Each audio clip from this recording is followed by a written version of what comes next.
6 bulan lagi baru saudara boleh nilai pemerintah Prabowo Subianto. Saya dalam minggu-minggu ini, bulan-bulan ini, saya dalam rangka memberi kesempatan untuk tobat.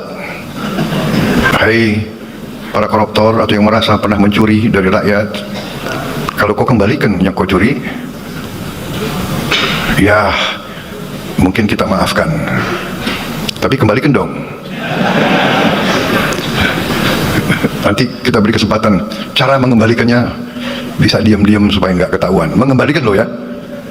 Kembali lagi dengan mediadpr.com. Bincang-bincang kita kali ini, wih, luar biasa guys.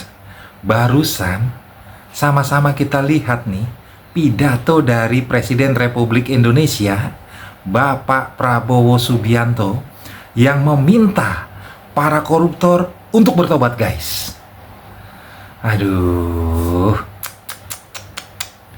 Nah, kita akan undang Bang Muarakarta nih, seorang praktisi hukum juga pengamat politik. Bang Muara, kita sudah sama-sama lihat nih tadi pernyataan dari Bapak Presiden kita, Pak Prabowo. Gimana nih tanggapan Abang? Ya, saya pikir itu sebagai tanda peringatan kepada para koruptor untuk mengembalikan apa yang dia curi ya dari negara ini dan dikembalikan. Apabila tidak dikembalikan, maka akan diambil tindakan yang paling tegas. Artinya di sini secara garis besar memberikan kepada para koruptor untuk bertobat dengan mengembalikan dan tidak melakukan lagi ya perbuatan mencuri uang rakyat. Nah, jadi menarik memang. Saya sangat sependapat, mudah-mudahan bukan retorikanya Pak Prabowo ini. Dari hati kecilnya Pak Prabowo bicara untuk membasmi, memberantas koruptor. Kenapa saya bilang? Karena memang ini menyangkut hajat rakyatnya. Dia lihat rakyatnya di bawah itu susah, hidupnya susah. Maka dia menangis ketika menyampaikan itu, bahwa rakyat saya di negara makmur harus ikut juga menikmati kemerdekaan. Nah, itulah yang memang kalau Pak Prabowo udah ingatkan itu nggak main-main. Dia ini mantan Kopassus ya, dan dia orangnya pintar dan keras ya, pintar dan keras walaupun bijak.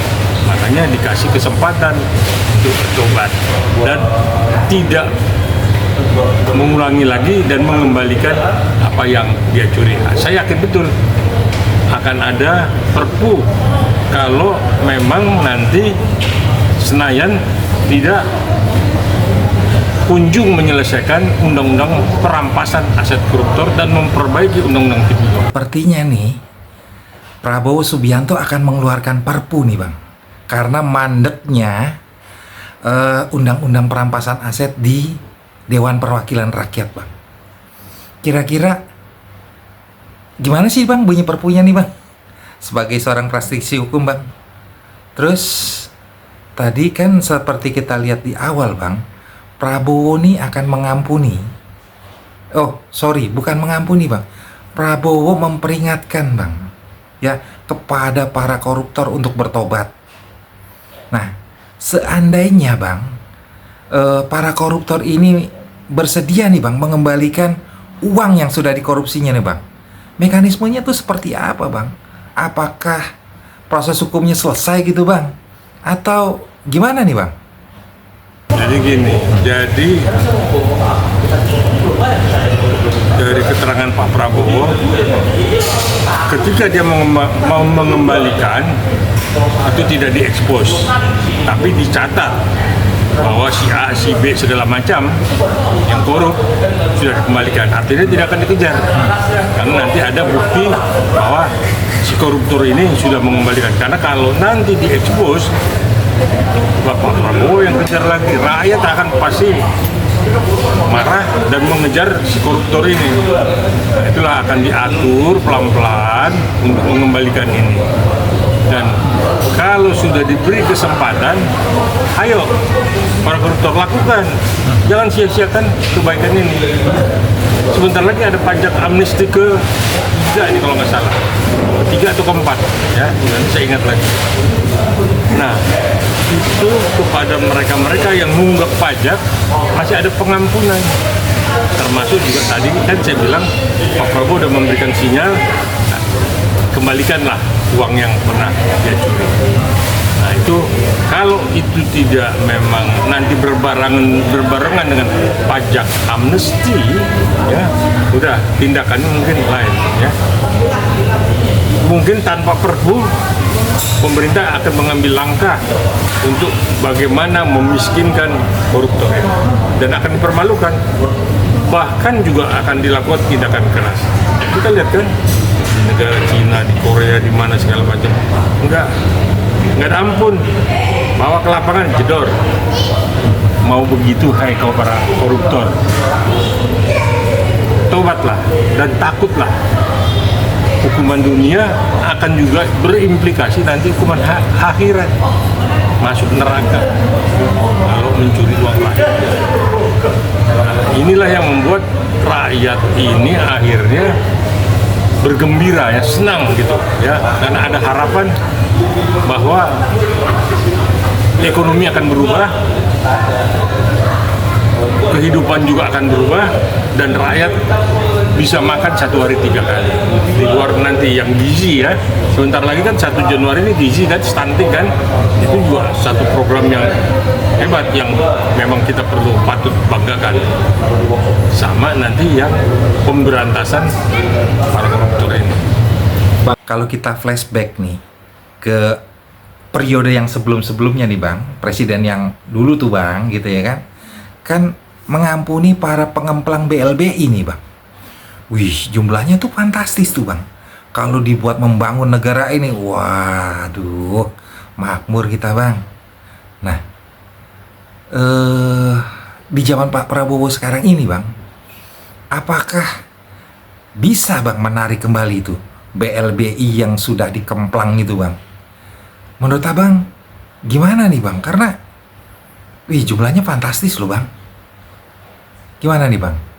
Jadi gini, itu kan dulu Bu Mega yang memberikan pengampunan BLBI. Ya. Nah ini kan ketika Pak SBY, Pak Jokowi kan itu ditinjau kembali, kejar. Nah Pak Prabowo pun akan seperti itu. Uang kita banyak disimpan oleh para koruptornya di luar, ya, pengemplang BLBI. Saya pikir tidak berhenti, karena saya dengar juga sampai hari ini ya itu terus diburu. Nah di sini BIN lah yang memang berperan untuk mengejar ini sama intel pajak, ya. Nah itu saya pikir kita perlu apresiasi, dan satu hal nanti semua rakyat juga akan, kalau ini memang benar menjadi kenyataan, rakyat nanti yang melihat rumah mewah padahal kerjanya nggak jelas, misalnya dia cuma eselon 3 atau eselon 2 tapi mobilnya ada 40 rumahnya, rakyat akan berani melapor karena harus dilindungi. Nah ini saya sangat setuju sekali ya, bahwa kita tunggu apa yang akan dilakukan Pak Prabowo terhadap para koruptor yang memang tidak bertobat atau tidak memanfaatkan kesempatan yang diberikan oleh beliau. Pak Prabowo baru menjabat 2 bulan nih Bang, kira-kira nih Bang. Ya, tapi gerakannya Bang, itu sudah luar biasa masif Bang. Pak Prabowo Gibran bersama timnya Bang, bergerak cepat, masif, sampai ke desa-desa Bang.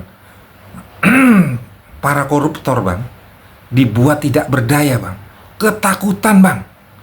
Wow, seperti melihat hantu nih Bang, gitu loh. Lari terbirit-birit, berusaha menyelamatkan diri Bang dari kejaran para penegak hukum kita nih Bang.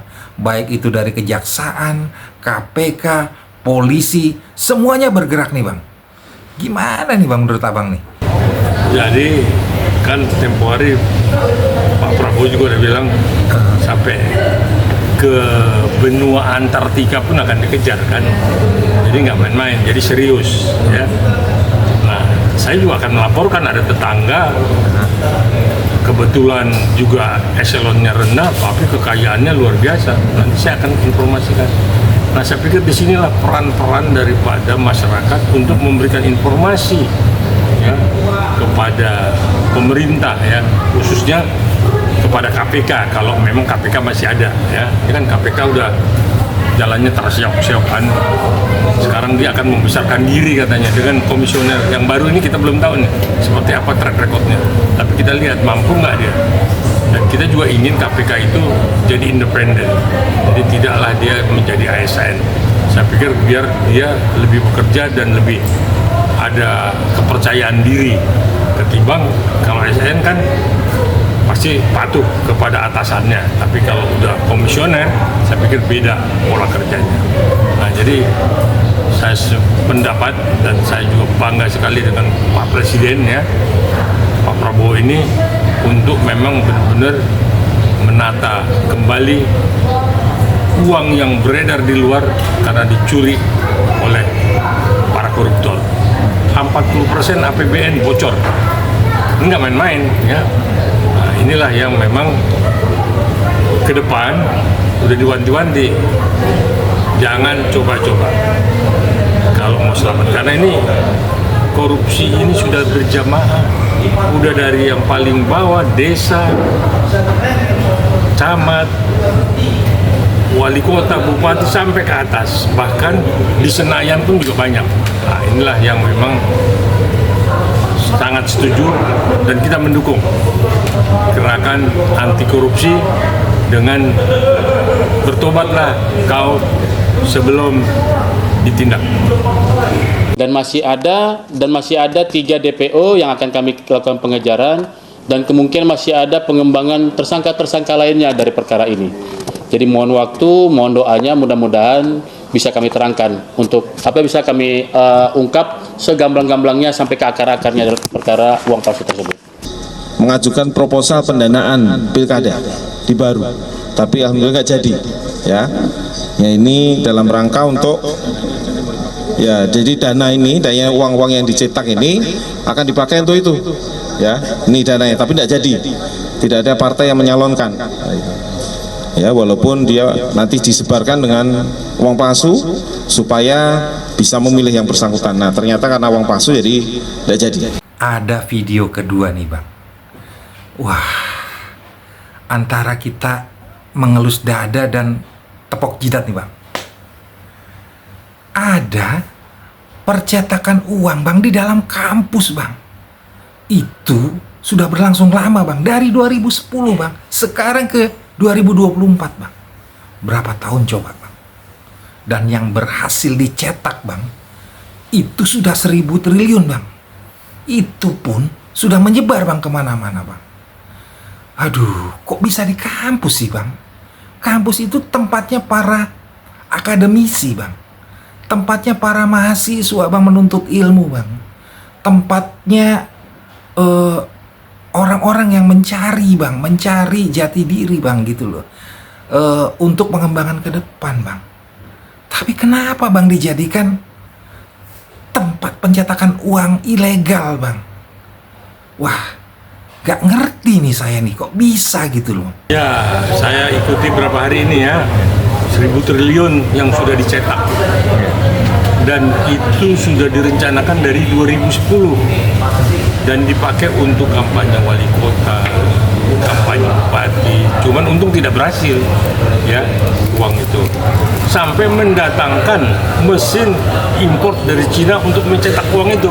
Kertasnya dari Cina, mesinnya pun dari Cina, yang memang dimasukkan ke perpustakaan salah satu kampus di Kabupaten Goa di Sulsel, itu pakai forklift. Nggak main-main, 1.000 triliun, bayangin aja. Dan masih ada yang belum dipotong-potong. Saya lihat tadi oleh Pak Kapolda disampaikan, nah ini uang berarti sudah beredar kemana-mana. Karena dari 2010, tapi yang aktif dari 2022 sampai 2024 sudah berapa banyak uang rupiah, karena di situ ada uang asing juga ada. Nah, cuman kita berpikir rupiah aja, begitu pintar, begitu teliti, sampai nomor uang, logonya itu juga di-emboss segala macam. Jadi saya pikir ini udah high tech, ya. Nah, cuman siapa yang ada di dalam itu? Pasti ada oknum BI. Dan kenapa baru kemarin terbongkar dengan Pak Kapolres yang baru nih, Pak Simanjuntak itu? Nah, yang lain-lain pada kemana? Nggak dengar apa kemarin-kemarin ini? Nah, ini yang kita nggak tahu, uang itu beredar kemana. 1.000 triliun loh, nggak main-main. Nah, kertasnya itu pun di dalam perpustakaan, di kampus. Nah, rektornya pun mencak-mencak, ya kita nggak tahu lah rektor mencak-mencak itu hanya untuk kamuflase atau apa, ya kita lihatlah. Karena penyidikan ini belum berhenti, masih terus dikembangkan karena ada juga yang DPO. Kita apresiasi dulu Pak Simanjuntak dengan anggotanya ini, Pak Kapoldanya ini bekerja cukup baik, mungkin karena dia juga sama anak buahnya juga bagus, maka anak buahnya juga semangat kerjanya. Akhir tahun nih, ya, bisa membongkar itu. Kita apresiasi itu. Dan kalau perlu dinaikkan pangkatnya Simanjuntak itu, karena sudah bukan 100-200 miliar, 1.000 triliun. Nah, sekali lagi 1.000 triliun, berapa banyak? Nah, inilah saya pikir karena lemahnya penegakan hukum, ya, karena lengahnya petugas, maka inilah terjadi. Kalau hukum ini tegak, tajam ke atas, tajam ke bawah, saya pikir ini bagus. Kalau ini kan cuma tajam ke bawah, tumpul ke atas, maka mereka menganggap hukum itu di Indonesia tidak ada. Padahal kita negara hukum. Kita ingin juga penegakan hukum yang disampaikan oleh Pak Presiden, kita dukung. Saya sebagai praktisi hukum sangat mendukung, dan kita akan mengejar mereka-mereka yang melakukan pelanggaran hukum. Lihat angkanya yang fantastis, Bang. 1.000 triliun. Apa mungkin, Bang, dikendalikan oleh seorang kepala perpustakaan nih, Bang? Saya sebagai rakyat biasa, Bang, rakyat jelata nih, Bang, gitu ya, nggak percaya, Bang. Pasti ada oknum-oknum lain nih, Bang, ya, yang terlibat gitu. Apalagi durasinya cukup panjang, Bang, dari 2010. Coba bisa dibayangkan, Bang.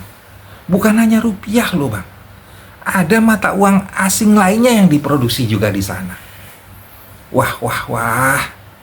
Gimana nih, Bang? Nah, ini yang memang berapa tahun di kampus, masa tidak bisa diinduskan, ada rektor, ada dekan, ada pembantu rektor, ada segala macam. Emang cuman kepala perusahaan yang berkuasa atas perusahaan? Kan tidak. Nah, ini karena juga bocor, karena ada pembagian yang tidak rata.